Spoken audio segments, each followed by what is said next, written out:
The royal family is coming together to mourn the death of Her Majesty the Queen, but there's one person many people wish would stay far away.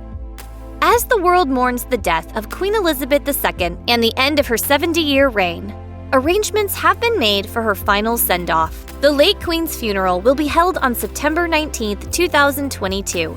What's more, King Charles III proclaimed the funeral date as a public holiday in the United Kingdom. With the ascension of the king to the throne, Fox News reported that this might be the last time Prince Andrew makes a public appearance. Of course, this is due to his alleged ties with disgraced financier Jeffrey Epstein, who is convicted as a sex offender, and the sexual assault allegations brought forth by Virginia Giuffre. Royal expert Shannon Felton Spence told Fox News, "Probably the biggest drama was with Prince Andrew. If anything was causing the Queen stress, it was him.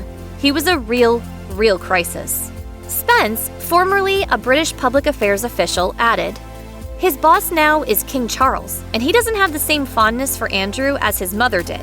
He will be at the funeral and other official things, but I would not be surprised if this will be the last we see of Andrew with the family." Spence believes Andrew will not have a central role despite the fact that the Daily Beast reports he took a high-profile role during the public mourning ceremony. This caused rumors to buzz around whether the royal family tested the waters during the mourning ceremony to determine what his role should be during the funeral procession.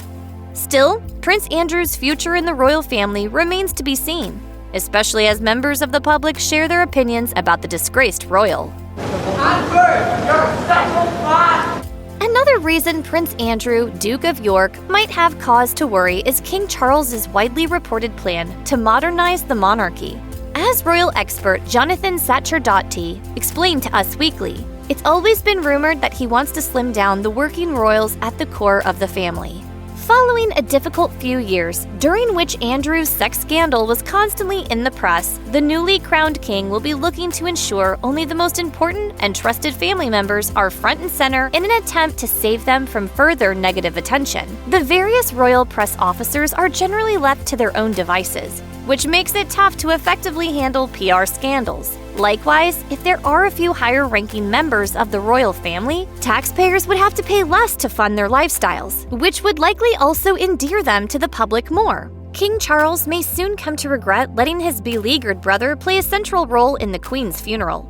As the Daily Mail reported, Andrew insisted on escorting his ailing mother to her seat on the day of Prince Philip's memorial service in 2021, stealing the spotlight in the process, reportedly in direct defiance of Prince William and Charles's wishes. Considering the circumstances, the father-son duo simply didn't think it was a good idea for Andrew to appear in such close proximity to the Queen, and the move was seen as a desperate attempt by the Duke of York to get back in the public's good graces. Even Andrew's own siblings were reportedly dismayed by how his presence dominated press coverage of the event. Former BBC royal correspondent Peter Hunt told Express the Queen wanted to show that her beloved son, quote, still has a role at family occasions.